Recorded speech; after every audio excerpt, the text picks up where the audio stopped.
of the Montgomery County Economic Development Corporation and former Commerce Deputy Secretary. We also have Alan Gutierrez, Associate Administrator for the U.S. Small Business Administration, Office of Entrepreneurial Development. Welcome, Alan. Thank you so much for being here.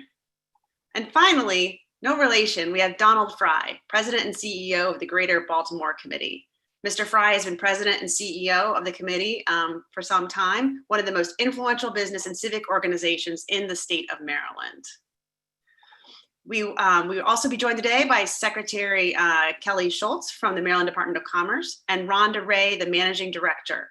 And I'd like to just thank all of you for being here today.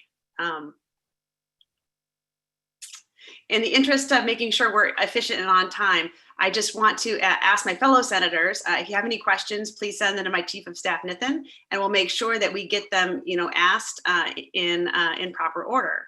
So once again, thank you all so much for being here. And now I will pass it over to our very own Secretary of Commerce, Kelly Schultz. Secretary, thank you so much for being here today. Oh my gosh, of course. Thank you so much, Senator. I'm hoping that all of my mutes are off and everyone can hear me well at this point in time.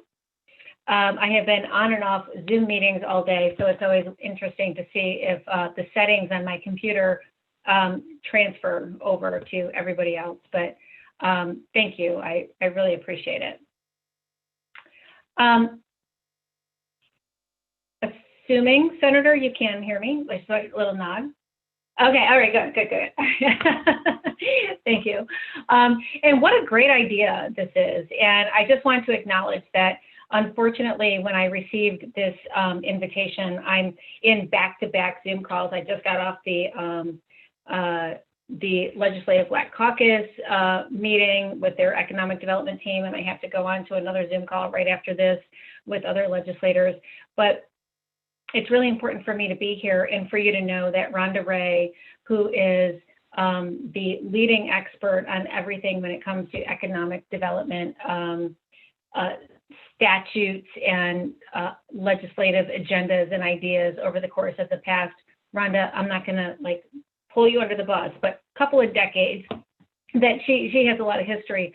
And so she's gonna be very helpful in asking some questions that might be pertinent to your efforts. But I just want to say that Maryland is a place that prides ourselves on innovation. And for years, we've been ranked as one of the most innovative states in the nation. And the Maryland Department of Commerce, formerly DBED, formerly several other names prior to that, spent its entire summer researching and searching for and promoting the most innovative startups and entrepreneurs in the state through our Innovative Uncovered initiative. And it's really important for us to understand that the time is now in order for us to be able to develop these companies and these businesses and moving forward. And we have the best statutory platform in the nation in order to be able to do so. When people say innovation, we tend to immediately think of cutting edge technology, new computer systems, genetically engineered cancer treatments, things like that, which I will never be able to understand because I am not a scientist. My children remind me of that because I'm a political scientist and they are real scientists, and they remind me that I am not a scientist, Mom. But I think we are pretty good at that. But it can also just mean new ideas, creative solutions, and new ways of thinking about problems as we want to solve. Maryland is not just a place where new technology is developed, but where bold new ideas are developed and nurtured. And applying those new ideas to the realm of public policy is really very exciting. And I think that's why we're here today. So this year in particular, it's shown us how suddenly the world can change and how quickly our business community can find itself facing a host of extraordinary challenges. And one day you might be thinking about how to get the most revenue out of the summer season. And the next day you might be worried about whether you can keep your doors open for another week, right? That's where we've been. And so the state was able to assist over the course of the last 8 months or so, about 11,000 plus businesses through our loan and grant programs, businesses that we may not have ever had a a tie to in the past because they were not a part of those key industries. And we saw many businesses embrace new ideas, such as really unique, fun, cool outdoor dining, or pivot to producing personal protective equipment, that PPE in the manufacturing enterprises. And all of those integral, collaborative, innovative, resilient changes that they have made has allowed Maryland to be one of the fastest growing economies, state economies in the nation, number 7 at this point in time. But even though Maryland has made great strides in our recovery and we are well positioned to build on our progress, our business community will be feeling the impact of the pandemic for a long time. We understand that, we get it. And the way we do business has changed. Understanding that, the way we consume has changed. Mask wearing and social distancing are going to be with us for some time, I hope. Mask on, Maryland. We want to keep Maryland open for business. Our business community is still going to need some support. And no single policy or program is going to make the biggest hit, right? We're going to need a view for the future for all businesses in all industries and all sectors in order to be able to grow and to expand.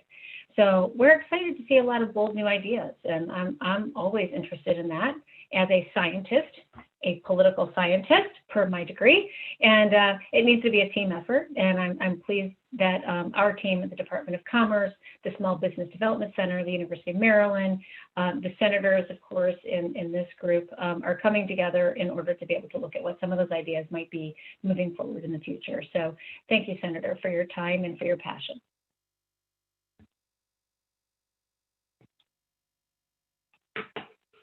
Thank you so much, Secretary. I was talking to myself on mute again. Appreciate you being able to join us, and we're delighted that Rhonda can stay and help ask some tough questions. Okay, I believe that probably brings us to our first pitch. Is that correct? You got it. Okay. When would I like, you want me to start now? Sure. Yes, Karen, can you just introduce sure. yourself and say which group you're from? Sure. So welcome to the Small Business Hackathon. Our team is proposing new tax saving strategies for small business economic development. I'm Karen Barber. I own the Barber Group, a surety bonding agency in Carroll County. On our team is Cara DePietro, owner of HMC Incorporated, a manufacturing firm in Howard County, and Zion Lopez, a student at Baltimore County Community College. Prior to COVID, Maryland had over 594,000 small business firms. A small percentage of these firms had little to no FF&E, furniture, fixture, and equipment. Of these 594,000 firms, over half are engaged in offering services in such as financial and insurance, educational, healthcare, and social assistance and administrative support. And roughly 487,000 of these firms are non-employer firms. Every year, the state of Maryland requires businesses to submit their personal property tax form and pay a $300 filing fee, regardless if the business owns any FF&E. And so therefore, we propose that this fee be waived for 2 years for all small businesses owning no FF&E or owing no personal property tax. Next slide, please. Next slide. Thank you. Of the 594,000 small business firms in Maryland pre-COVID, just over 150,000 firms are subject to sales tax. Eliminating any sales tax for small business retailers and those in construction, for example, would have little impact to the state's budget. Small retail shops prior to COVID had an average daily sales revenue of only $1,108, consisting of 12 transactions and $91.70 in ticket sales on average. Eliminating sales tax for 2 years for such firms will drive consumers to buy more from small businesses. Next slide, please. Since the passing of an increased tax for business in 2007, the Maryland legislature has not favorably considered a company business tax reduction, which currently stands at 8.25%. However, the legislation that was proposed in prior years to reduce the tax rate was to be applied to all businesses in Maryland if passed. For COVID recovery, we are proposing a reduction to 3% for small businesses only and for a period of just 2 years. Out of those 594,000 firms existing prior to COVID, it is far-reaching to think that all reported a taxable profit. The few firms during COVID and for the next 2 years that show profit should receive a relief, using those tax savings to rebuild their infrastructure and cash flow. With Virginia's tax rate at 6%, we may see an increase in the number of new small businesses establishing their operations in Maryland. With Maryland opening their doors to small business, it will not only stimulate organic growth, but capture growth from outside the state too. Next slide. Few of the 594,000 small businesses own their building and typically rent space. For those that do own their own office space, condo or building, IRS requires that such property be depreciated. When the space or building is sold, the seller must recapture that depreciation as income at a 25% tax rate for IRS. Maryland, however, requires you to pay as well an ordinary income tax on all your earnings, including depreciation recapture. We propose that Maryland waive the depreciation income recapture for 2 years for small businesses. The amount of money saved from this tax exclusion can be used as a down payment for new property or be used to enhance the cash flow of the small business, especially those looking to hire new employees. Next slide. In sum, using pre-COVID numbers, roughly 250,000 small firms would be exempted of the fee and would create $75 million in lost fee-driven revenue to the state. Closures due to COVID, however, are significant, and many of these firms, these 250,000 firms, could be shut down by now, unable to pay any fee. The data is just not available. Reducing the tax rate to 3% for small businesses may generate little impact to the state due to COVID shutdowns. Small businesses pay tax on the cash basis and will most likely show no to little taxable income for the next 2 years. For the few small businesses that own their own office space or building, they may need to sell this property to generate income to sustain their business, let alone their own household, due to COVID shutdowns. Eliminating this income tax on depreciation recapture would yield them better sustainability. It is plausible that COVID shutdowns have significantly decreased the number of retailers and other companies subject to sales tax. If we assume that half the retailers are shut down in Maryland, the lost revenue to the state could be as much as $900 million. However, this number could be highly exaggerated because we just don't have the data. What the state would lose in sales tax, however, it could gain in income tax, as the sales tax exemption could drive more consumers to purchase goods from small business retailers. In performing a deep data dive, the most current information we could find was from 3 credible sources with dates ranging from 2015 to 2018, and they are all referenced within this presentation. Thank you.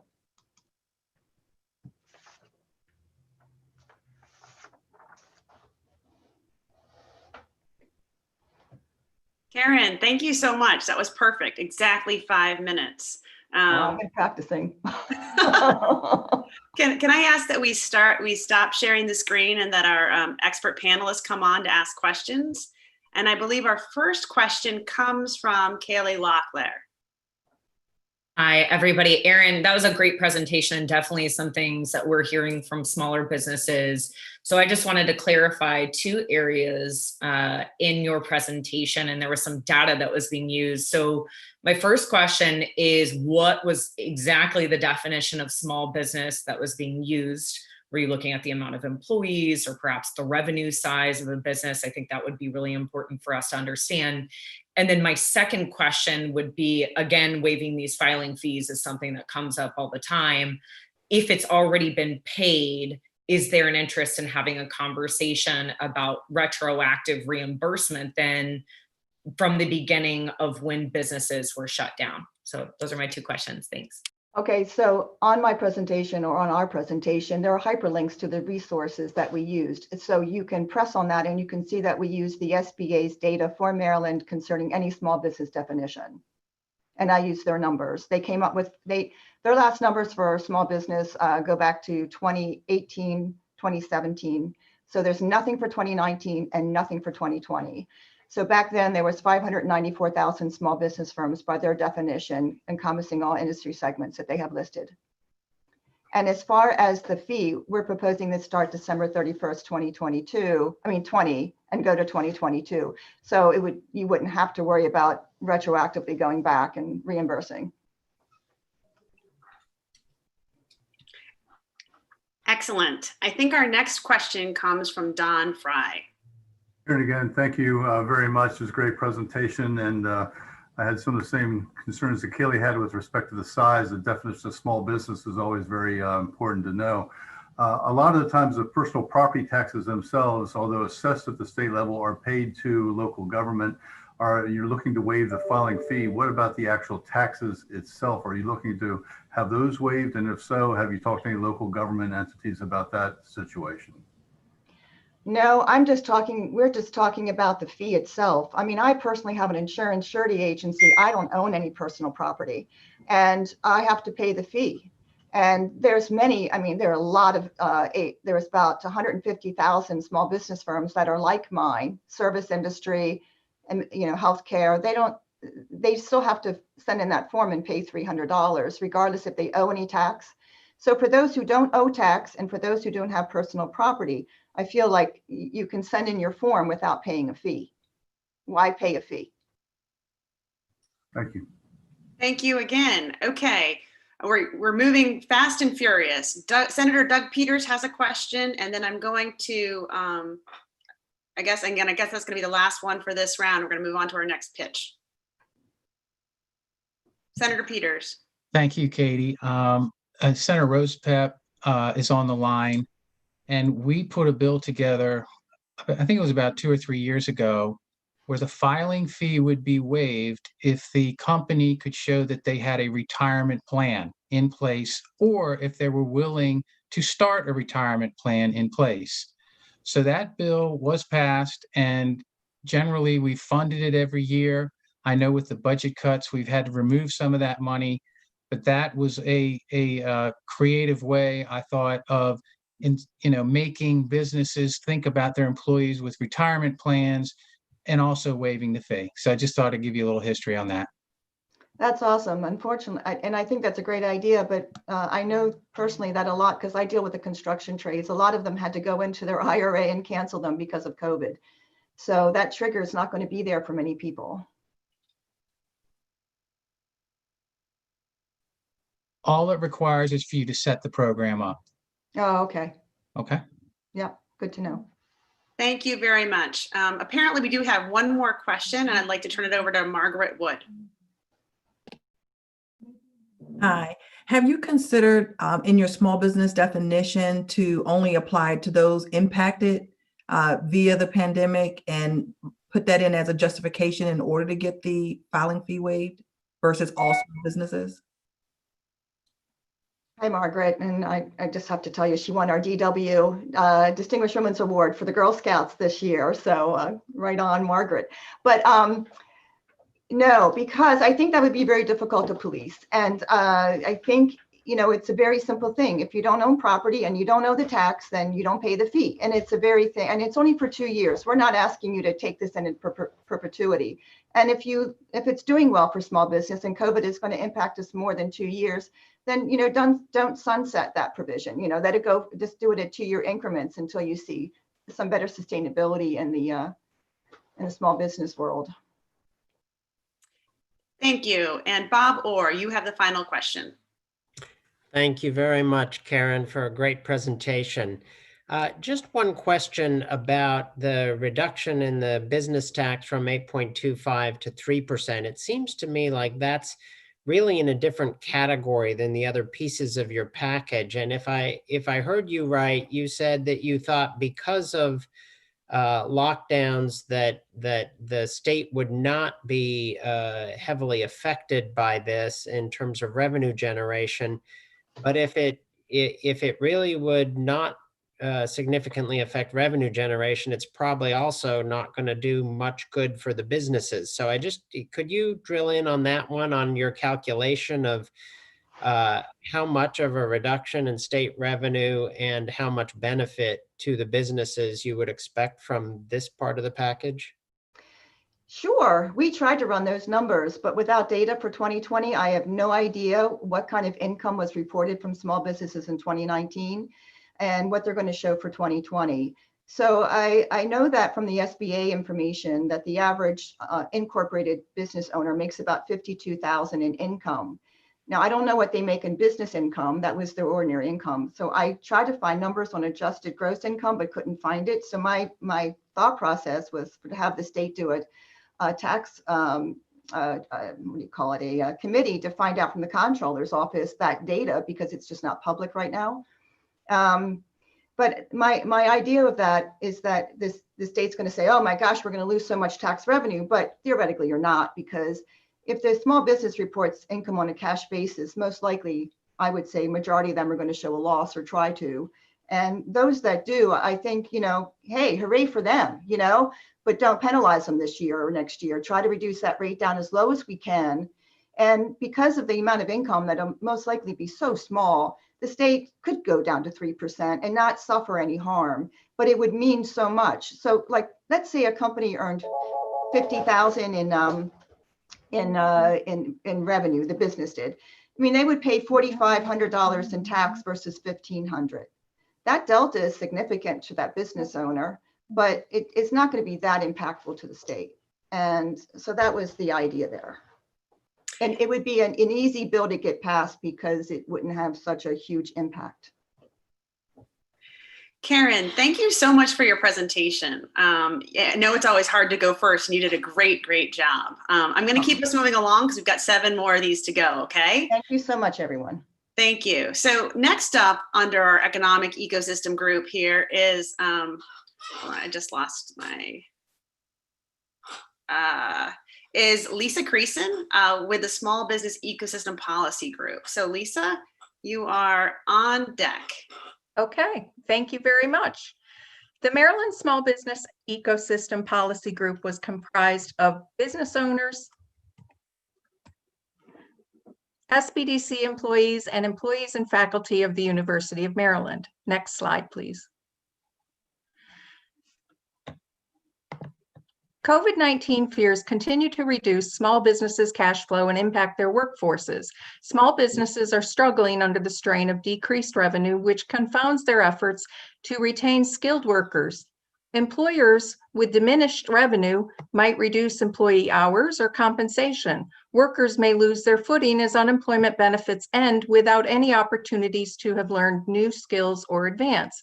Maryland's work sharing program could help more unemployed workers and provide small business with workforce flexibility by expanding its program. Sorry, I'm getting messages. By expanding its program's eligibility to any unemployed or underemployed worker that would otherwise be on unemployment. Work sharing also mitigates Maryland's unemployment costs. Next slide, please.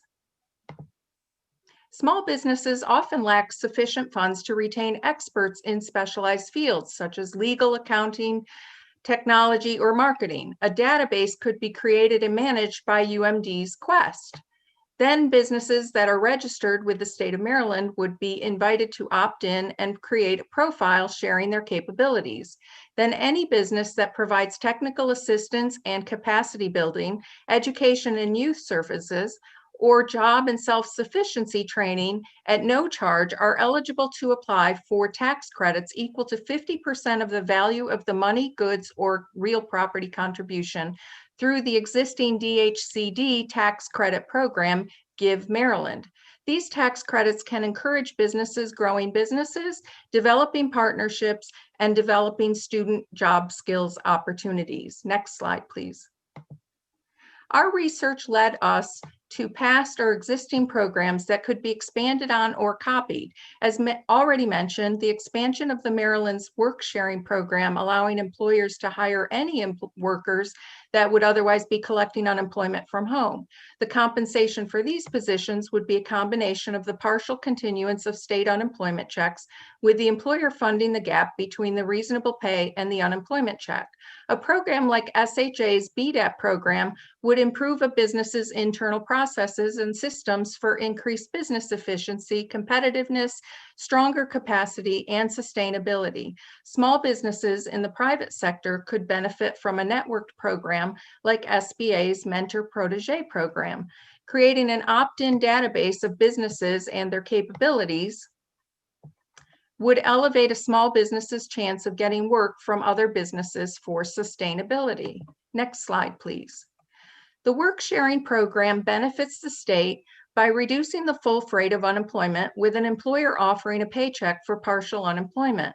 From the employer's perspective, it reduces administrative costs of layoffs, furloughs, rehires, recruiting, and training, although there is additional administrative requirement of regular reporting. From the employee's perspective, this security of job and paycheck can be morale boosting. Our research indicates that the Division of Unemployment Insurance available funds are $441 million. There are currently 230,000 individuals on unemployment benefits in Maryland, each averaging $332 per week for a total of $76 million. Reducing this by just 20% is a savings of $15 million per week. The costs of the BDAP program were funded by a federal grant of $550,000. Approximately 60 small businesses were helped during the 2-year program. It was administered by the SBDC, and participating businesses had access to business consulting, guidance, education, professional services from other businesses, software, and other tools. Our team proposes a 1-year program with a grant of $225,000 to mirror the BDAP program.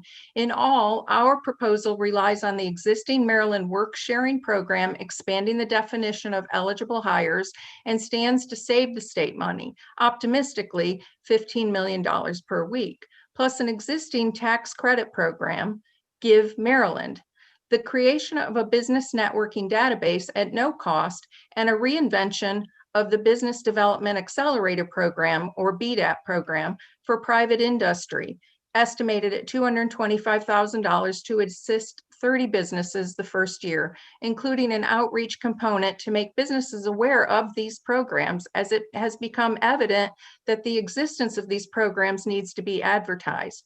Our proposal emphasizes existing programs that with slight adjustments could assist businesses to survive COVID-19, improve operations, and develop mutually beneficial networks.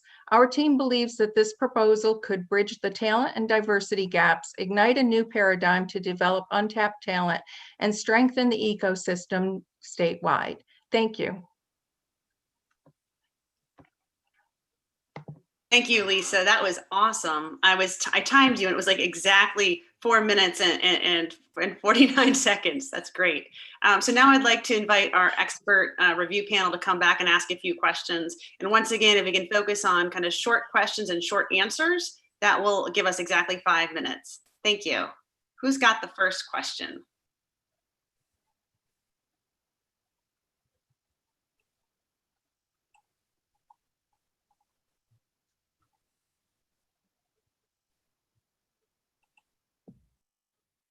Is anybody talking? Yes, Bob, thank you.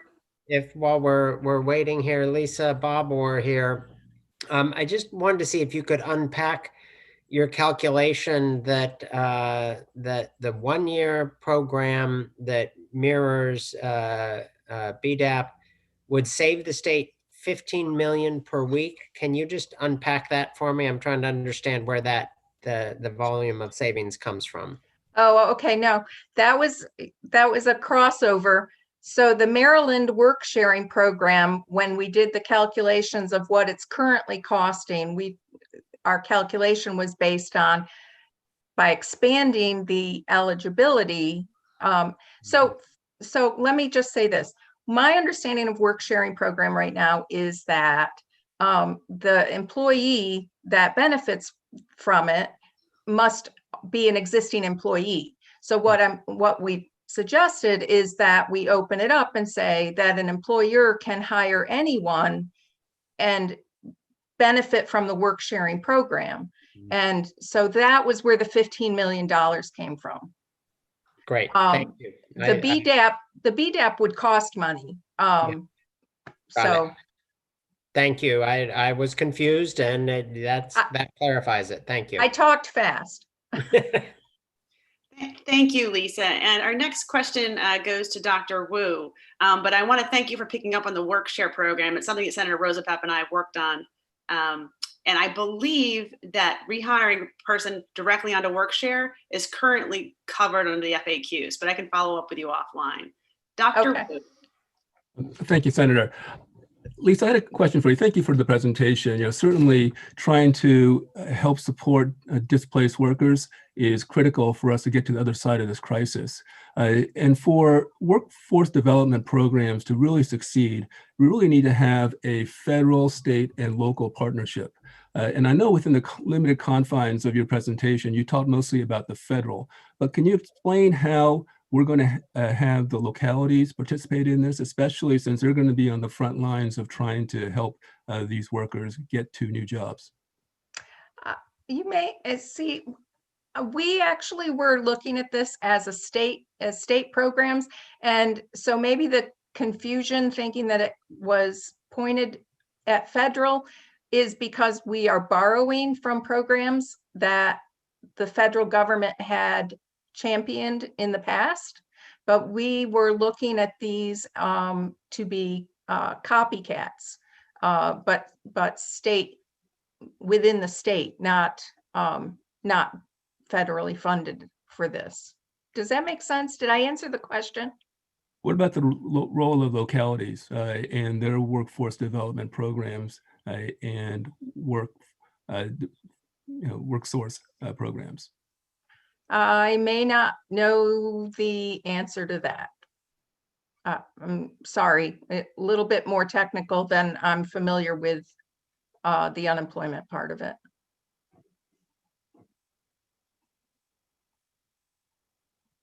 We can answer some of these questions, offline. One of the things I want to do is to connect our presenters to the various, experts on the phone. So we can talk that one offline.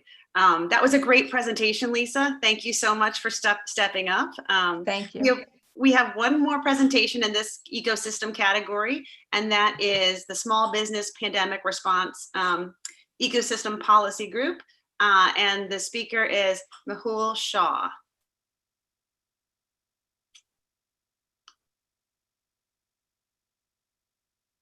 And I just wanted to remind people that it's totally fine to keep your video on while you're doing the presentation.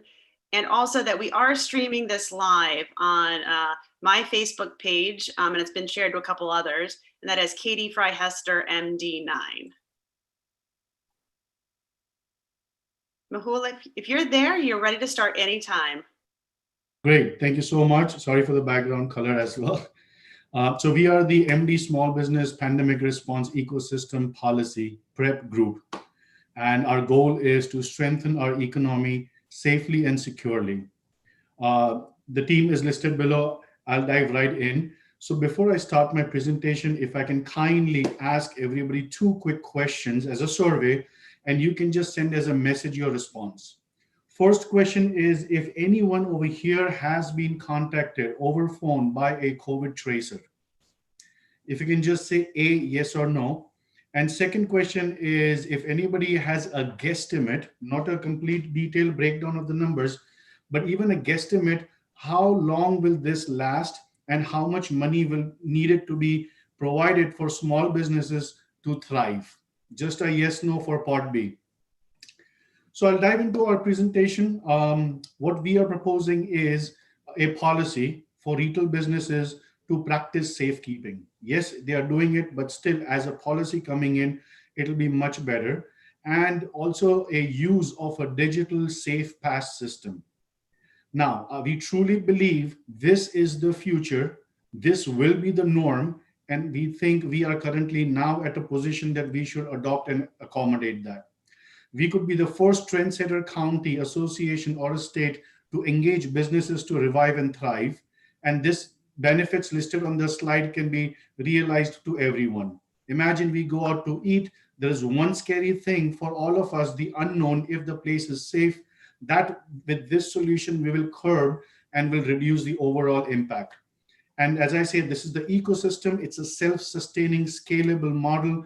Means customer gets incentives to use the system. Small businesses gets more revenues. Healthcare providers can connect to users if they have certain symptoms, as well as the state and federal health department can detect red zones. And most importantly, at no additional cost, we provide unparalleled value.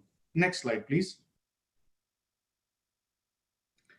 So I'll quickly dive into the problem statement. As I discussed, we are trying to implement a policy that will address retail businesses' real long-term problems. and that will improve customer confidence, spending, and health, also building a self-sustaining framework. The images I have, I'm going to just focus on the right image. What we really need is an end-to-end solution that can boost and support the economy and have an ecosystem that engages all the stakeholders at the right levels and have some sort of regulated playbook. My first question, if anybody has been contacted by any tracers, it's because on the bottom right, those are some of the methods that are being used now. Unprecedented amount of money spent by all the states for COVID tracers to call everybody, but at least from whoever I have surveyed, I have not even met one person saying, yes, I got the call. So we are not sure where that money is being truly spent on tracers versus that should have gone to support small businesses. On the bottom right, what we are trying to highlight, the way we are trying to improve this solution is by engaging the end users. We will give them incentives so we can get continuum of care. Next slide, please. So here's the system. Long story short, current scenario on the top sliver, if we go out to eat, somebody gets infected and there is exponential growth. Versus if somebody turns into red, we can connect them to stakeholders, the tactical lines such as doctors, physicians, pharmacy, labs, as well as the state and health federal departments, state departments. They can see red zones that they can detect. Here I'm just flashing, for example, if I go into a restaurant or I'm a worker, I just show this screen, I'm green, and at least we are curbing and preventing the spread. Next slide, please. Now, here are the benefits. I will just highlight some key benefits for users. They get incentivized. They can get notification. They can prevent going into red zone. For local businesses, free marketing, increased revenues. We can give partnerships for supply chain as well as support on the state and federal aid areas. And on the right for healthcare team and providers. Next slide, please. I'm looking at the time as well. So this is the summary. MVP is ready. No cost needed and a lot of predictability, forecasting that will be really give value, health as well as monetary customer to support as well as businesses. I'll take questions and I'm going to look at the responses. If I have any yes, I will reach back to you. Thank you so much, everyone. Thank you very much. You finished with 18 seconds left to go. Who would like to ask the first question about this really interesting idea?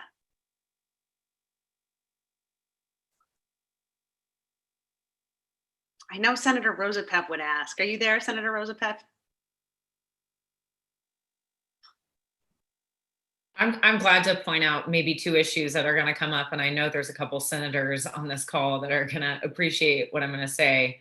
Have you had conversations, and I saw the self evaluation, there's obviously individuals who are asymptomatic, so kind of thought through that portion of that technology, but via the technology itself, obviously there are HIPAA concerns, data security concerns, privacy concerns. How have you all addressed that? I would just be kind of curious. Great question, and thank you. So I'm a pharmacist by training, and my experience is all within healthcare and IT.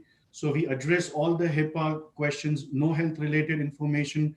And then if I just quickly show, even when I show the map, it will just show me users near me using this app as a dot. No PII information is shared. And the security we are taking care of is we only take data for 21 days. That is T minus 4 days and T plus 17 days. After that, we purge and delete the data. So for example, if you're using the app, you will be assigned a new ID. We are not sharing any PII information to everyone. Talking to some of the hotel owners, restaurant folks, even if their staff use it, imagine this, we would have all sat at happy hour and discussing this. And if you know two businesses, one is green versus one is unknown, at least our perception would be they are doing safe, we would like to go there. And that will also improve for others to get out, be confident and increase the spending. Thank you very much. I also think we have a question from Dean Orr. Mm-hmm. Thank you, Mehul. That was a great presentation. And you did something that we always coach our students to do when they do a pitch competition, and that is get the audience involved. So kudos to you for polling us up front. That said, I was a little nervous when you made the trade-off between contact tracing and how expensive it is and this technological solution. I don't think we're really in an either or situation. I honestly believe contact tracing does work and is needed. So I would only caution that I would provide this as an additional layer of defense, not an alternate layer of defense. Yep. My question is really about the technology itself. We have so many technologies on offer right now. What's your argument for why this is the right technological platform? Thank you so much. So over 60%, and you may all have heard the news, Virginia has one app. DC is just partnering, launching with Apple and Google so they can do tracing. So first answer is we have decoupled the tracing. All we are doing is a simple question. Are you feeling okay? You want to talk to a doctor? No, okay, you're green. Because nobody should feel stigmatized if they turn into red, number one. And second is because Google and Apple, everybody's skeptical that, hey, they might be tracing, tracking, sharing data. 60% of the users, they said, no, they will not share data. That's why we want to keep this very simple. And the dynamics we have shifted, rather than coming top down from federal, we are saying this is bottom up, where businesses, small businesses will use this, their staff using it. So all we are saying is by you giving incentives and discounts, the end user consumers, they come in. Consumers don't have to use it. They will not be asked, but this will just spread the word. And that's why the businesses is the angle we are using. And technology, we have decoupled and not including tracing. Unless and until if you opt out, then you won't. If you opt in, then yes, we will give some basic level of notification. Thank you. Thank you for that answer. We have just over a minute left, and our last question will come from Margaret Wood. You mentioned in Baltimore, I think you said Baltimore, there will be limited cost or no cost. Have you addressed the cost factors outside of that area to small businesses that can't afford to implement anything with the cost model? Yes. So there is absolutely, of course, for state of Maryland, no cost at all forever. It is self-funded.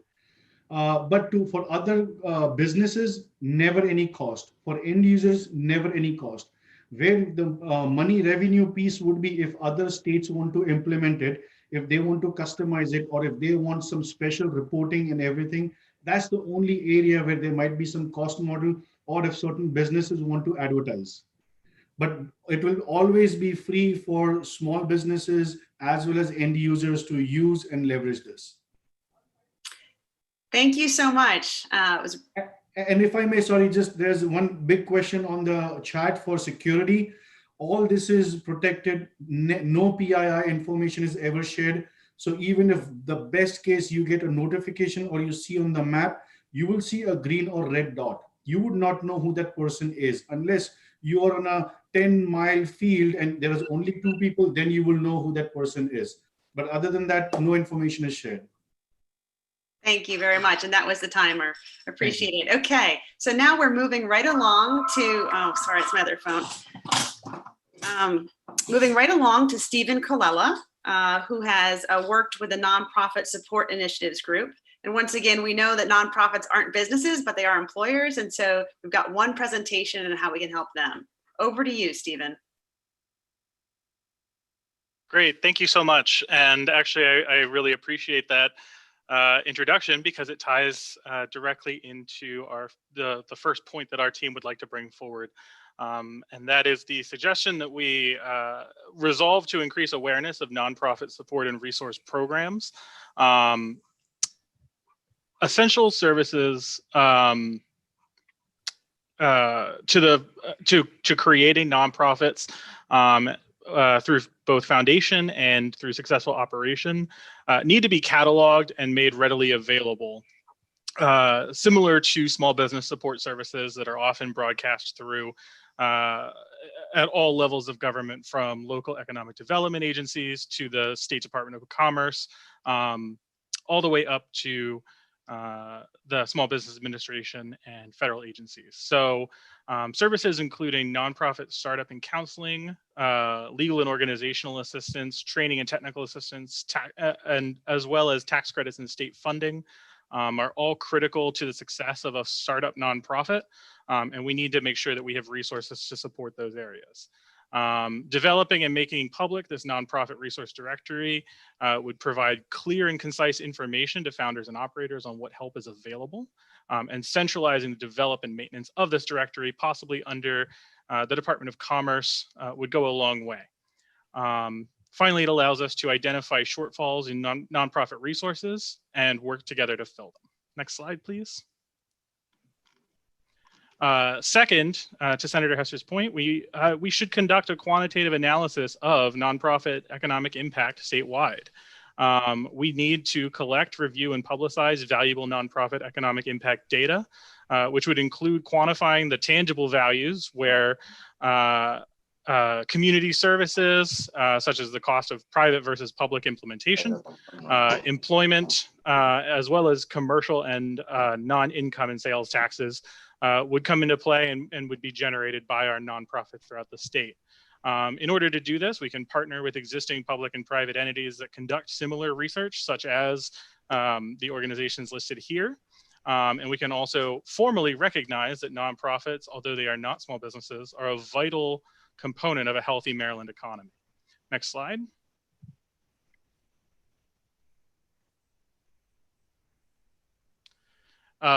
Third, we'd like to recommend an expansion of eligibility criteria and thresholds for nonprofit support programs and initiatives.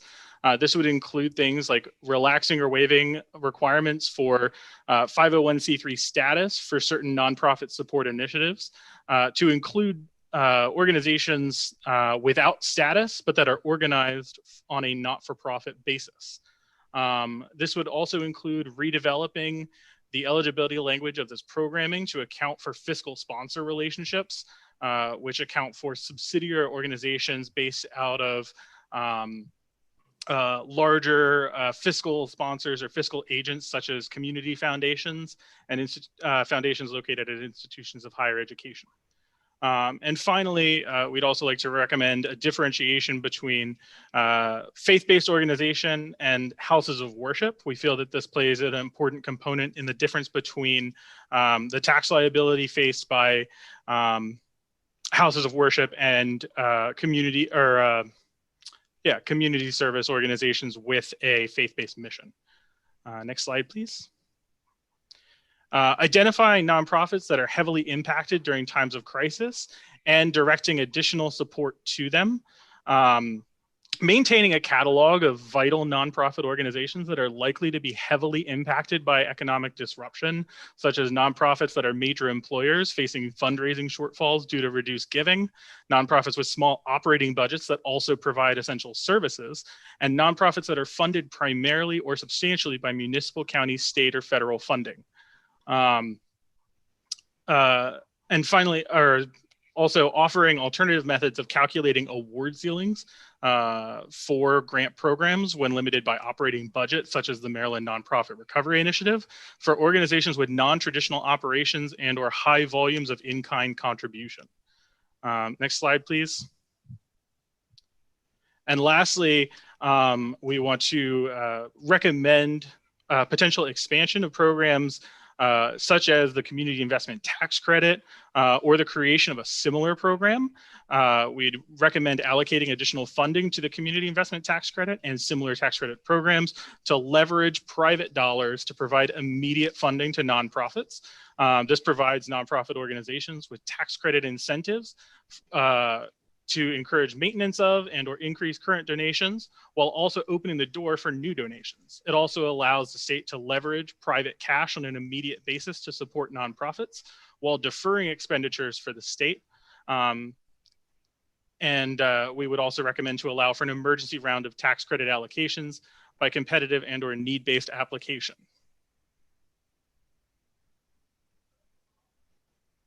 Thank you, Stephen. That was awesome. Really appreciate it. I think we have one question right off the bat from Senator Cheryl Kagan, also our Vice Chair of EHE. Cheryl.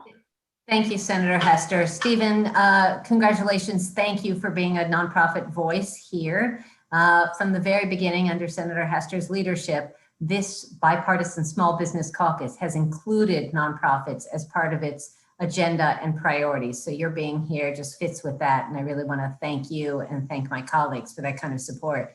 The one piece that I'd love to talk more about, and maybe offline, but if you've got more data, I know Maryland Nonprofits is pulling this together.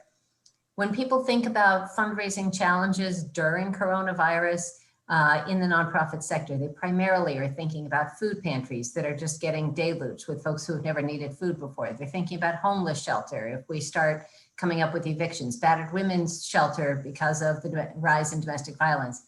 What they're not thinking about is everything else. The arts organizations that can't produce a play or sell tickets or present concerts. I talked to our mental health organization, Every Mind, last night. Their demand is up 30%. I mean, it's hitting everyone.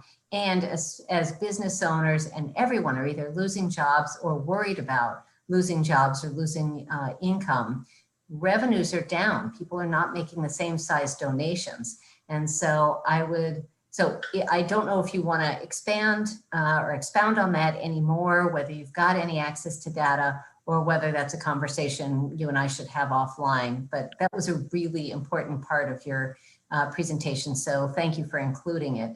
And again, if you have additional comments or we can collaborate down the road. Thank you, Hester. Absolutely. If I can just take a brief moment to respond. So you're absolutely right that some of those, standard operating procedures that nonprofits follow in order to generate their annual operating budgets have been really disastrously impacted by the pandemic in the same way that small business revenues have. I think this is actually one of the more unfortunate similarities between nonprofits and small businesses, that it's really it's challenging to evaluate and estimate the potential fiscal impact that the pandemic is having on these organizations when it's still ongoing. So that is why, one of the things that you mentioned is that giving may very well be down as philanthropic businesses and individuals are also negatively impacted by the pandemic. And that is where especially a program like the Community Investment Tax Credit represents an excellent opportunity to ensure stability in those giving opportunities. For those that aren't familiar with the Community Investment Tax Credit, and the net cost of a contribution through the Community Investment Tax Credit can be as low as 27 cents on the dollar.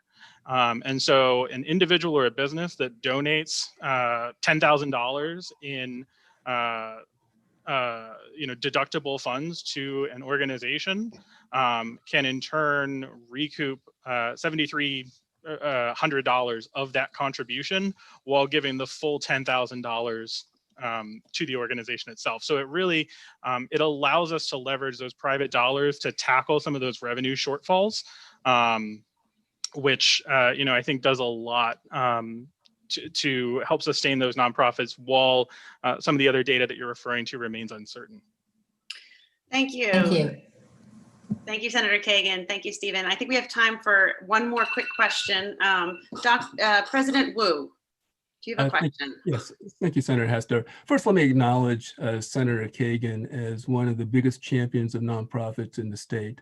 And Senator Kagan also knows, since she's from Montgomery County, that I believe in Montgomery County, we have more nonprofits than any other jurisdiction in the state. And they are a very significant employer. And so nonprofits play a critical role in our economy. I think that Stephen, is undisputed. I only have an observation that you seem to engage the Department of Commerce in some of these activities. And for the Department of Commerce, having just come from the department, there is a bit of an awkwardness because the department focuses on for-profit companies, and some of these incentives, the corollaries aren't quite exact. Also, a number of nonprofits don't want to be considered a for-profit business. They want that distinction to be very clear, and so it's just something to consider as you think about how to employ this. because I think commerce has a role, but some of the direct correlations and connections with nonprofits and for-profit businesses are a little awkward, especially for the nonprofits to accept. Thank you very much. Well said. We are now moving on. Of course, my dog would bark at this exact moment. We're now moving on to women and minority-owned businesses. And we have up first, Kelsey Stewart, who will be presenting.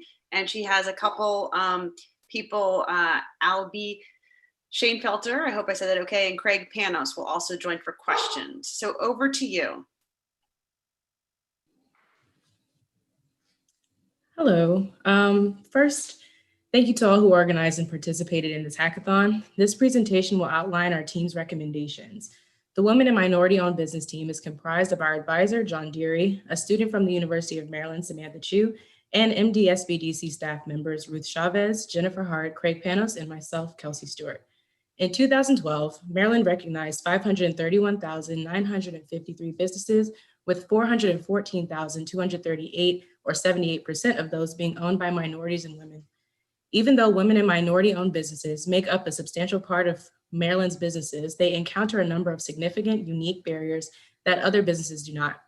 This evidence supports the idea that the health of small women and minority-owned businesses could greatly impact the overall business economy what could be considered a small business state. So the question is, how can the state of Maryland effectively support women and minority-owned businesses? Next slide, please. What we gathered from the team members who work with or own these businesses is that there are persistent issues that relate to the limited access to capital these businesses have, but also issues that have resulted from oversight, negligence, and the withholding of information and assistance. The following issues compound upon one another and impact different aspects of one's business. Lack of visibility of these businesses make it difficult to find and support their peers and potential customers, which also contributes to the limited access to mentorship of these businesses that exaggerates the barriers to entry and transmission of information regarding resources and adequate support. These two problems are furthered by the lack of centralization and promotion of the sources available to minority and women-owned businesses throughout the state. When these resources are not promoted or easily located, chronic failure of state agencies to meet minority and small business contract participation goals occur. All of these barriers uphold one of the largest issues, that is, scarce capital for the state's minority and women-owned businesses. Next slide, please.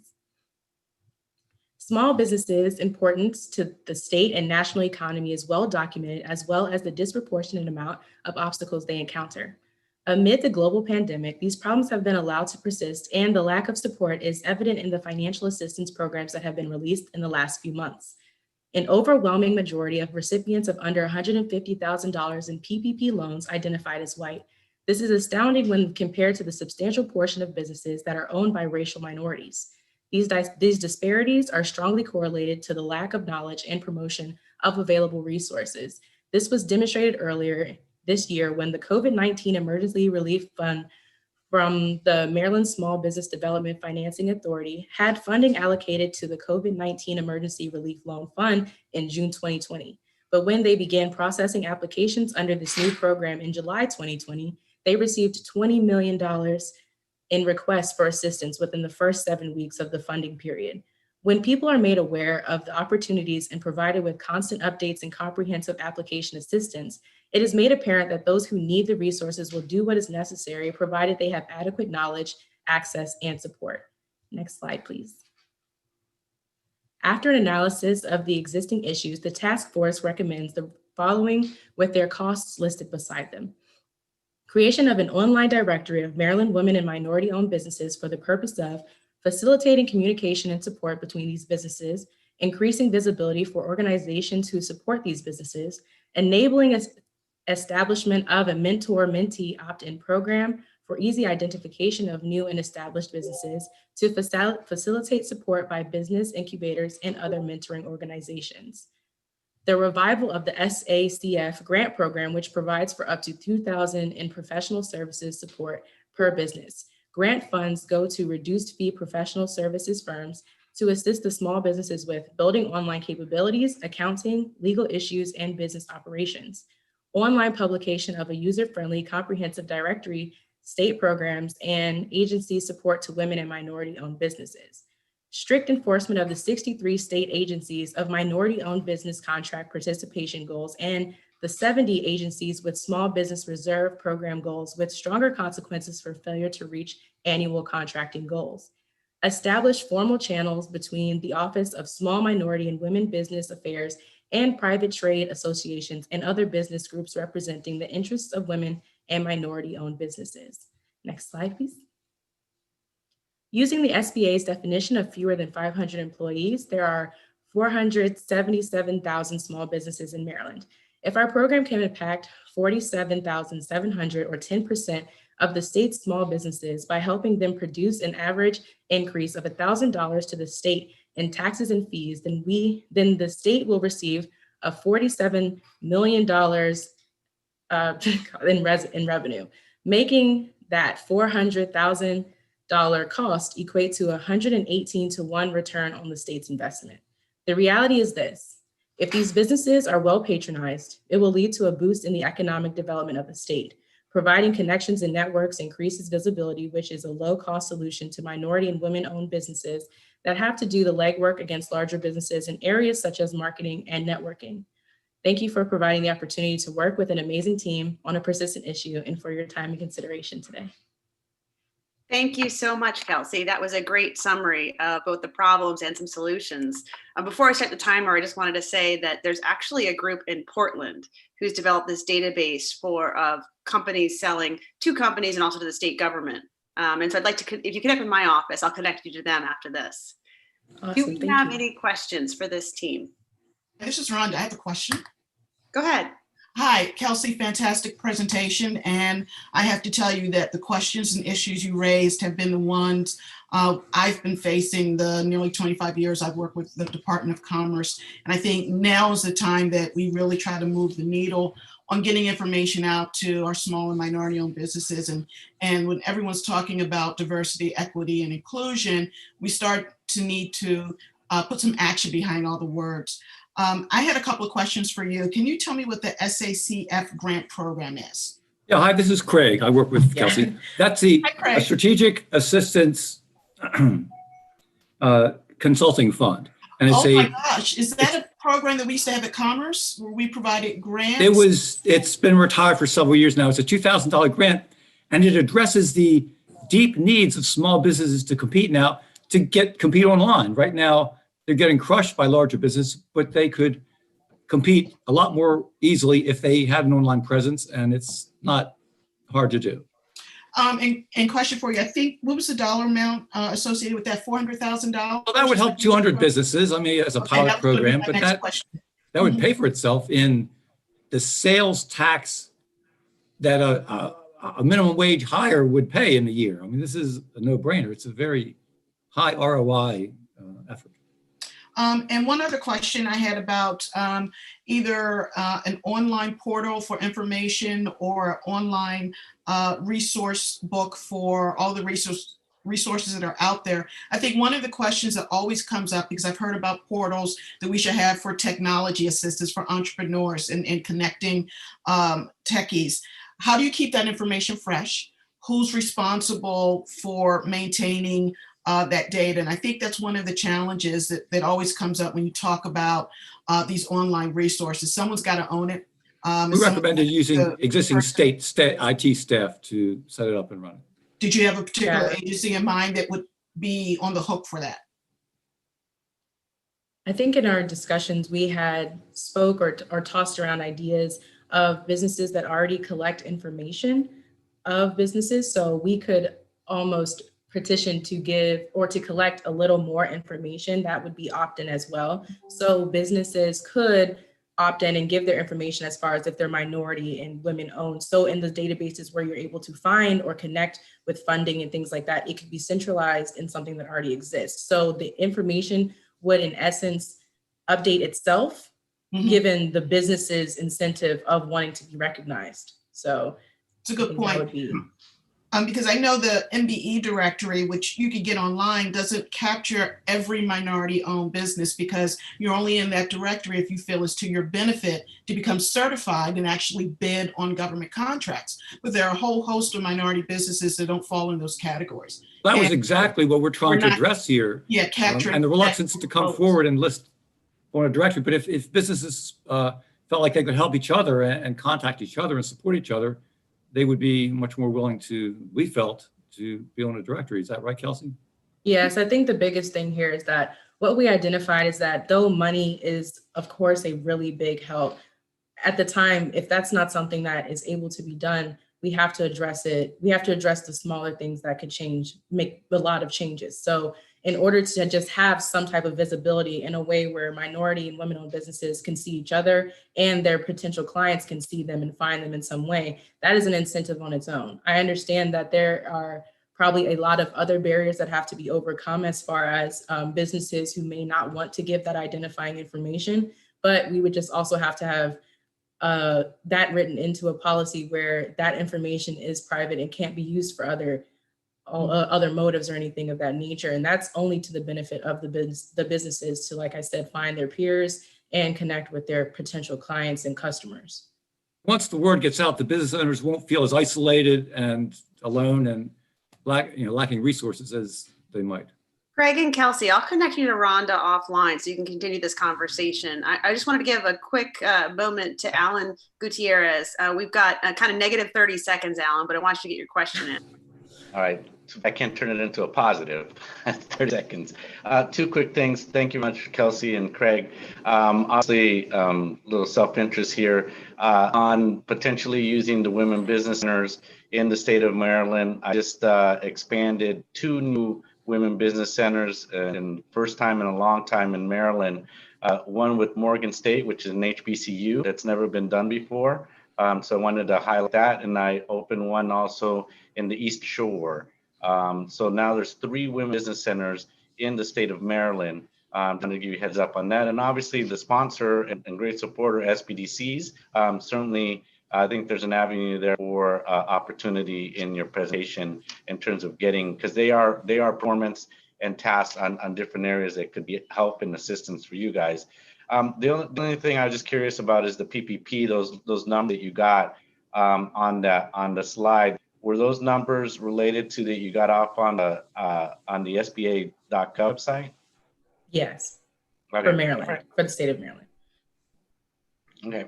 So, and some of that, as you know, is all voluntary as well in that sense. So I just wanted to hide that part. Yeah, I think it also speaks to the fact that since it is voluntary, the uncomfortability of minority and women-owned business owners, or a lot of minorities, for even submitting that information is a part of the issue of feeling as though they aren't being as seen and as recognized. So I think that plays into it as well. Yeah, but that's in statute as an FYI, because I know we've done over $16 billion in the minority community in the PP loan. So I just wanted to kind of clarify that from that standpoint. But I think using the resource partners is something to consider in your presentation for especially the new women's centers that I just opened up. We're looking forward to collaboration. And in closing, we did mention these programs we estimate would have 118 to 1 return on investment. This is not complicated decision to make. And also, we would also like to say that retiring the video lottery terminal funding has been a negative for the small businesses in the state.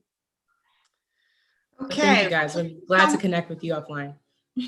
Thank you so much again for this presentation. We have one more on women and minority-owned businesses. And so now I'm going to turn it over to Anthony Williams. Anthony, you are up next. Okay, good afternoon, everyone. I'm with Meridian Management Group. I'm a senior vice president, and many of you may know our president, Stanley Tucker. And so next slide, please. We're just going to address the need for minority women-owned businesses who have been hit especially hard during this pandemic. MMG, Meridian Management Group, has been around since 1995 and is a privately held fund with expertise in investing in small minority women-owned businesses. We also manage the Maryland Small Business Development Financing Program for the Department of Commerce, and we are also one of the Video Lottery Terminal Fund managers. And you may not know, but we have helped the MSBIFA program become recognized as a national model for funding small and minority businesses. And even the Video Lottery Terminal Fund has been recognized has received a national award for its creativeness in providing funding to small, minority, women-owned businesses. It is one of the only programs of its type in the U.S. Next slide, please.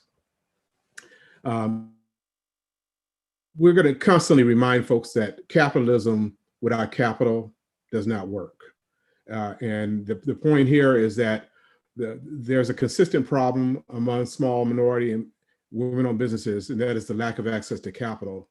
As this problem has been extremely exacerbated as a result of COVID-19, and even funds that have currently been created to support these businesses, monies have recently been taken from those funds to support other programs. Next slide, please.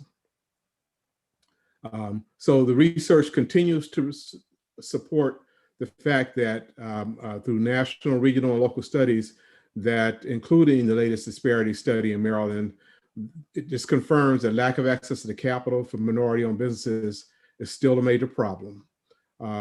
Recent studies show that minority communities are disproportionately impacted by the COVID-19 pandemic. And more recent data that we have is Governor Hogan had allocated $5 million of the CARE Act funding to MSBIFA to assist small minority women-owned businesses. And in a short period of time, over 2 months, we received over 250 applications for that funding, requesting over $22 million from a $5 million fund. And the $5 million has been committed. It was committed within 2 months to 65 companies. Next slide, please. So we're proposing 3 things.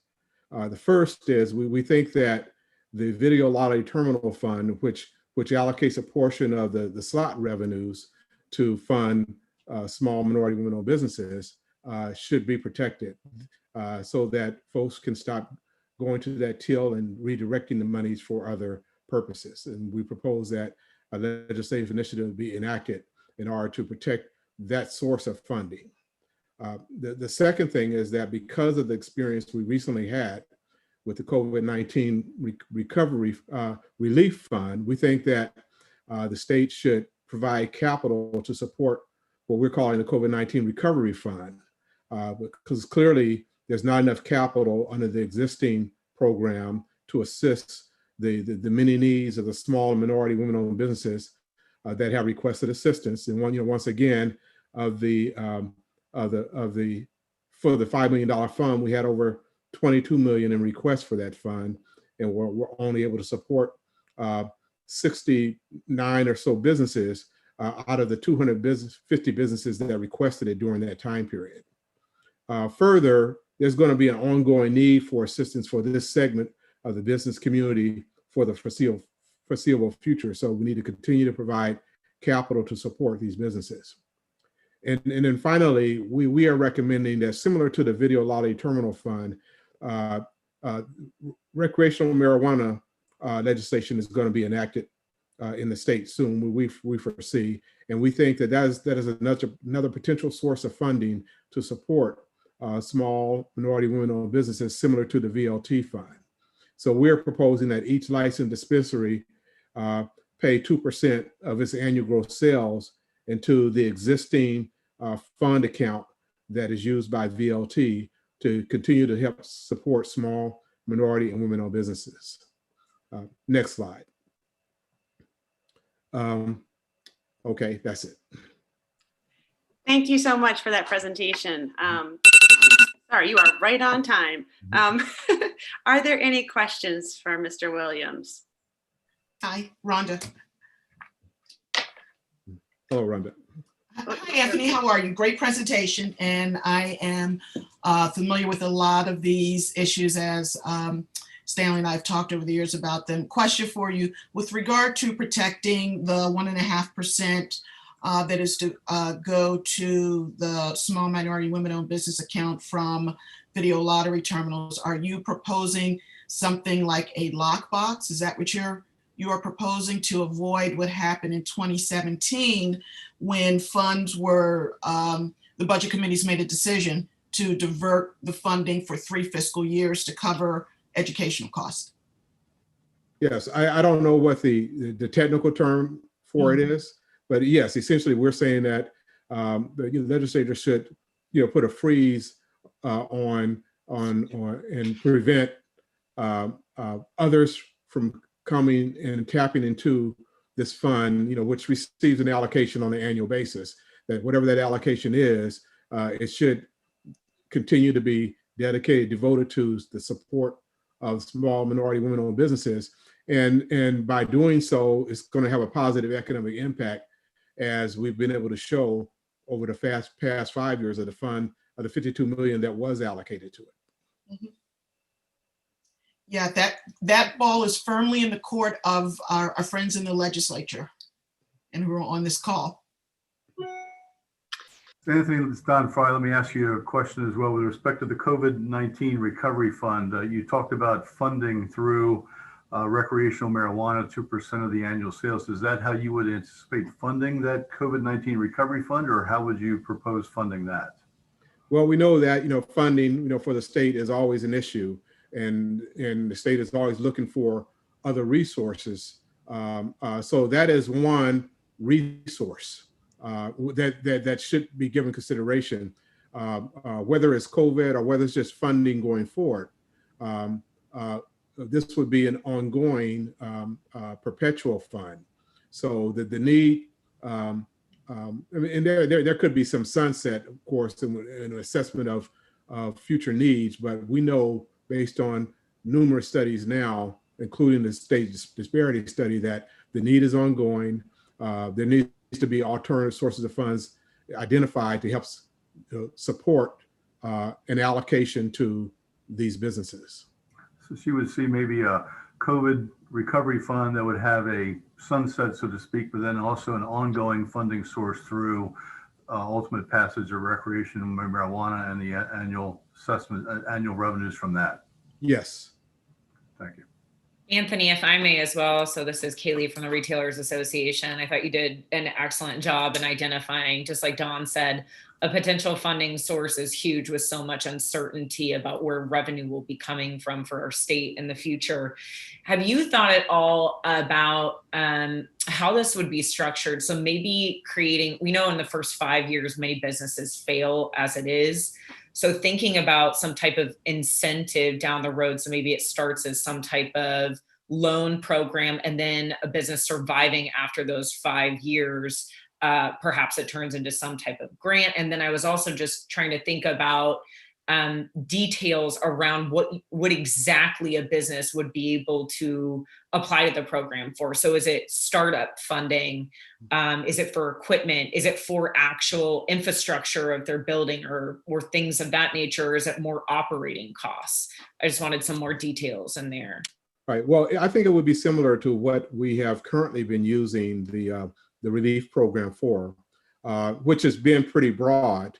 It's been for working capital. It's been for things related to adapting your business to the COVID environment, which is included the purchase of equipment, expanding the facility to accommodate more people, creating a safe environment.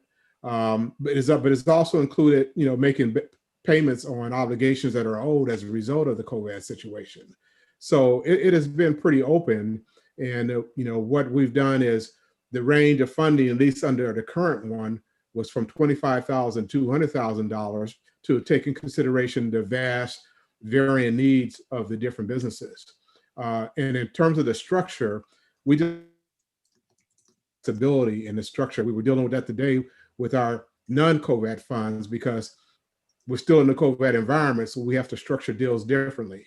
So we were looking at a deal today where we were talking about how do we structure this deal to accommodate the needs of businesses, that knowing that COVID is not over yet.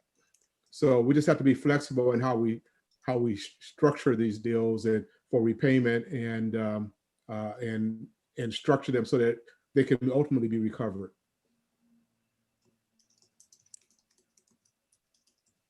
Thank you very much for that presentation and those great questions.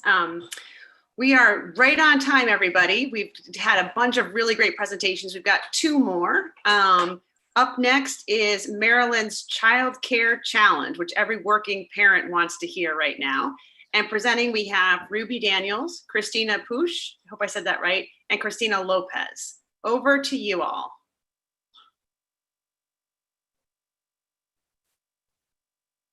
If you're talking, I think you might still be on mute. Sorry, I just unmuted myself. Thank you so much, esteemed panel, and a special thanks to our advisor, Zachary Kaplan. Our team consists of 3 of us that will be presenting today. Myself, Christina Push, Executive Director of the Maryland State Child Care Association, Christina Lopez, who is a student, educator, a mom of 6, and president of the Maryland AUIC, and Ruby Daniels, small child care business owner for 27 years in Howard County and the president of the Maryland State Family Child Care Association. And Ruby will start us off. Take it away, Ruby. Thank you, Chris. Next slide. Thank you. Yeah, this is a story about Maryland's economic recovery, growth, future competitiveness, not just about childcare. The story begins with young working parents entering the workforce. One of the biggest considerations for entering the workforce are access to childcare and the monthly cost of childcare. Our team looked at the data, as you can see, and found that one of the biggest factors of economic loss of revenue and productivity is due to childcare constraints. Maryland loses $1.28 billion in revenue and economic productivity a year due to childcare constraints. Together, we can change this by engaging the private sector with the support of the public sector and come up with a creative and innovative solution to accessibility and affordability.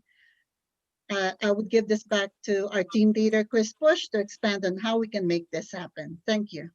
Thanks, Ruby. Childcare is a public good and an essential service for the economy to thrive. But we're not here to tell you to fully fund childcare. We know that's not realistic for any state. We are here to rise to the challenges through innovative ideas. And our idea is a state-sponsored childcare challenge. Think Amazing Race meets Shark Tank. Over a 4-month period, our target is to bring together the private sector, large to small businesses to propose innovative solutions to childcare challenges, including ideas to recruit, solicit, sustain employees who need accessible, affordable, consistent childcare in order to work in Maryland and be more productive in the workplace. We can do this through innovative partnerships and a minimal investment of $100,000 that has potential to yield a much bigger return on investment. And the concept starts with what we call the CCEE, an acronym for Child Care Challenge Exchange Event. It's a one-day event bringing together companies, childcare providers, parents, academics, government agencies, and advocacy groups to discuss the challenges in Maryland, form strong teams, and make preliminary concept pitches to a panel. Just like this Hackathon initiative, we will need a cross-sector of representatives to be successful. This becomes a competition, including panelists, teams, and judges working together to mobilize and address childcare challenges. For example, we bring together a team of an employer such as an M&T Bank, some childcare business owners, the consumers of childcare services, MSDE, higher ed, and organizations with similar goals of public-private partnerships. Then 10 of those teams qualify past the first rounds, and they work together for 3 months to develop robust proposals. The most important provision for this initiative is inclusivity of the necessity of experts, mentors, innovators, and facilitators at the table participating to actively support the teams during the development period.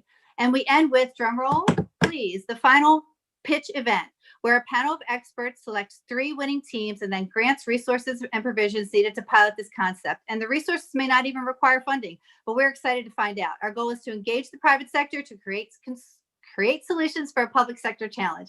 And the COVID crisis has brought many challenges, but in the time of crisis is our opportunity to rebuild even stronger. And I yield to my colleague and teammate, Christina Lopez, to convey the benefits and conclude the presentation. Thank you, Chris. So the benefits to this approach is that it's not reliant on state funding entirely. It's taking a business-to-business approach. It's facilitating large to small business linkages, and it's supporting the childcare industry by linking providers directly to the main drivers of the market. We want to tap into Maryland's potential by leveraging private sector innovation to help solve this public sector economic and social challenge that has plagued us for way too long. $100,000 can lead to leveraging millions of dollars in private sector investment into childcare. We believe that childcare is a social justice issue. Ensuring all Marylanders have the same opportunities and supports to enter the workforce and advance is far more beneficial for an organization and community than any one individual.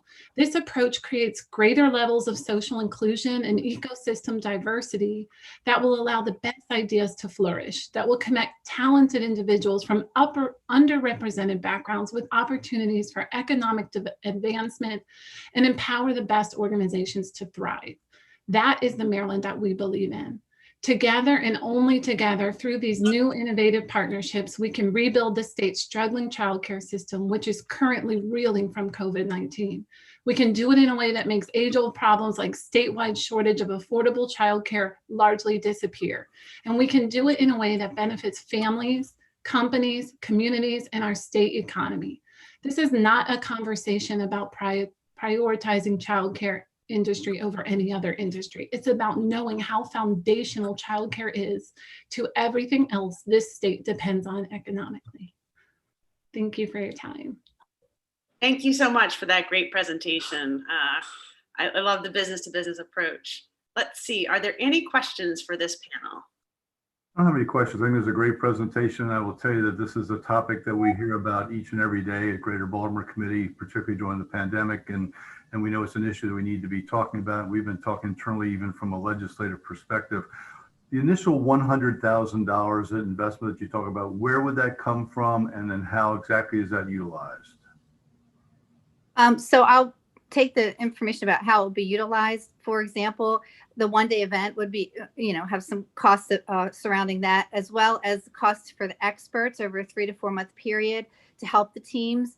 And for example, to access key data or perform certain analysis, maybe an economist or statistician to run some numbers to see the impact of an outcome like a tax benefit, et cetera. Okay. I think that's a very minimal type of an investment for really what can be great results and solutions to a problem. Thank you. Are there other questions? Oh, I see. Alan Gutierrez has a question.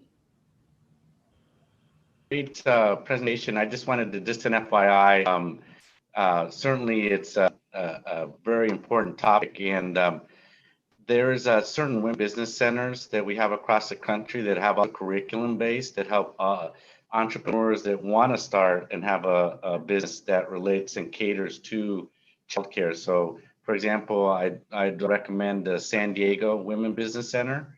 They have a really great curriculum base that targets us and helps entrepreneurs that want to start and facilitate be available for that. So I just wanted to plug that in for you guys. That's a great recommendation. Thank you. Sure. Any other questions? Well, seeing none, thank you so much for the innovative approach to a problem that I, as a working mom, sometimes face. So, okay, on to our final presentation on workforce development. Thank you, everybody, for sticking with us. We have Ellie Giles presenting and Ann Zarrett presenting. Also in the group were Antonio Santoro, Fred Poker, Ali Stamathis, and Karen Payton. Over to you.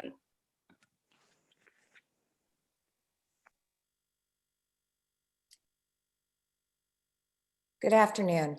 Our small group met several times to discuss the broad issues impacting workforce development. The prevailing theme was the impact of COVID-19 on sustainable employment and the changing occupational landscape. Next, please. Recent studies explored the future of many occupations impacted by technological advances and how to best align and expand skill training to prepare workers to keep up with the changing economy. Employers consistently identified a strong workforce as the #1 factor contributing to the growth and sustainability. However, traditional training processes have not kept up with industry growth, requiring training typically done by the employer to ensure competency. COVID-19 has hindered in-person training, apprenticeships, and on-the-job training, thereby requiring a strong investment in digital training. Small businesses are especially impacted. There is a need to safely increase access to job seekers across all demographics while concurrently addressing in-demand occupations. Next, please. The team explored labor market data to identify the following in-demand occupations: healthcare, retail sales, technology, social and human services. The group also discussed the impact of COVID-19 on small business. Although unemployment is down from an April peak of 10.1%, it is more than twice the pre-COVID-19 rate of 3.3% in March, with many service occupational roles being modified and possibly eliminated. Next, please. The team is offering 2 suggested solutions that can be applied in a flexible manner: geographic focus, industry focus, demographic focus, etc. So the first solution is to provide an incentive or a resource to small businesses that promote digital training. Digital occupational training is very much in development, as there are very few off-the-shelf kinds of programs that provide industry-led content that can blend both the theoretical and the practical knowledge needed. Funds will be needed to support small businesses in the development and implementation of training content, utilizing multiple digital platforms such as online learning, virtual reality, augmented reality, and multimodality training. Individuals currently enrolled in unemployment should be able to use this training to fulfill their work search requirement so that they can maintain benefits while training. The costs are preliminary suggestions subject to the state budget allowances and concurrent federal government COVID funds if they're allocated.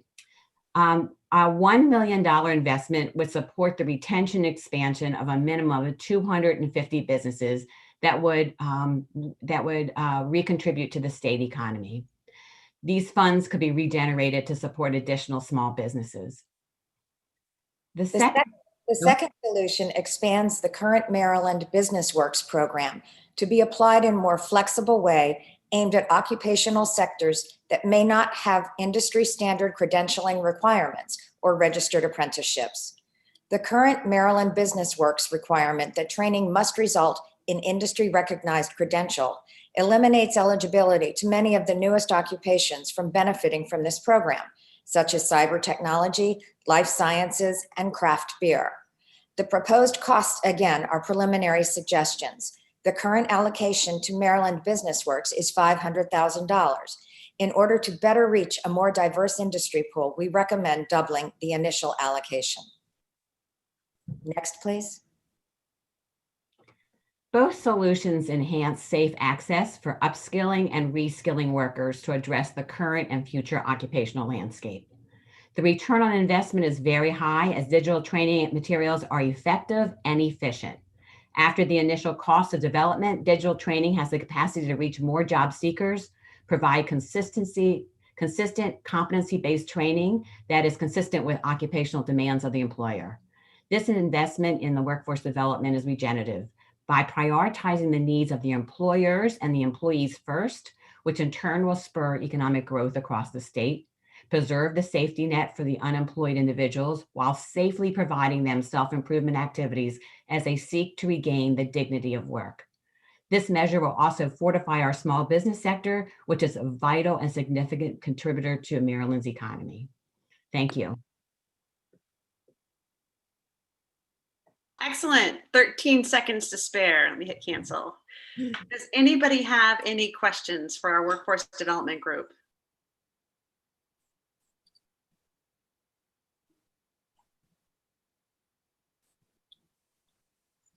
I guess I have one while we're waiting for other questions to pop up. And I'm particularly interested in the last point about the certifications. Do you know how many businesses there are, types of businesses there are that don't currently have a certification in the state of Maryland? I don't have that number. I can just do it from a sector perspective. And as sectors begin to grow, especially as we start to have a merger between, let's say, a technological sector and a social sector, there's going to be more and more growth in businesses and innovation that at this time does not have a certification set up. I mean, part of that training would set up some kind of standardized training that I think would be really great through a digital because it's standardized right from the beginning. But as far as how many industries do not have a certification process at this time, I can't provide that answer. Yeah, it's kind of hard because it's hard to prove a non-existent thing. But thank you. Certainly been a problem in the agricultural sector. I know that much at least. Okay, we have a question from Dean Orr. Hi, thank you for the presentation. Obviously, you've identified a burning need here. I was wondering if you could just tell us a little bit more about the $1 million cost for your digital training side of the house.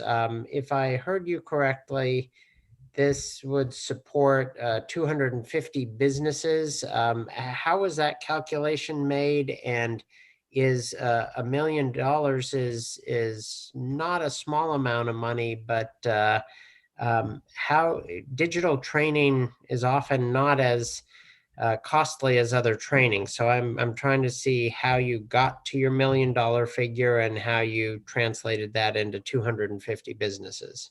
Okay, that's a great question. So what we started with was by taking a look at what the federal mandate, the WIOA, allows for each job seeker for training. And that number is $4,000. They cap it at $4,000. So we went ahead and utilized that number and then wanted to see, okay, if we did $4,000 per job seeker and under the assumption that each job seeker, one job seeker per business is basically what we did. So that's how we came up with the 250. And the 1 million was really an arbitrary number. We just really felt that we needed to have that impact. Saying that though, again, after that digital platform is developed, it can serve to train many more people under that initial investment. So it's really one of those things where it pays for itself. Thank you.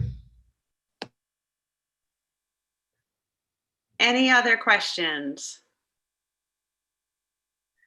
Seeing none, I'd like to thank you all for a fantastic presentation. We've maintained a pretty constant number of, for about 45 people, 40 to 45 people on this call today. So they stayed through all the way to the very end. So last but certainly not least. So I guess that concludes our first ever small business policy hackathon. I would like to thank everybody so much for joining. I just wanted to say a few words about what happens next. What do we do with all these fabulous, fabulous ideas? If there's one thing I've learned about policymaking in my short term in this time in the Senate, it's that it keeps evolving. Some of these ideas will need additional conversation, additional work, adjustment to come to life.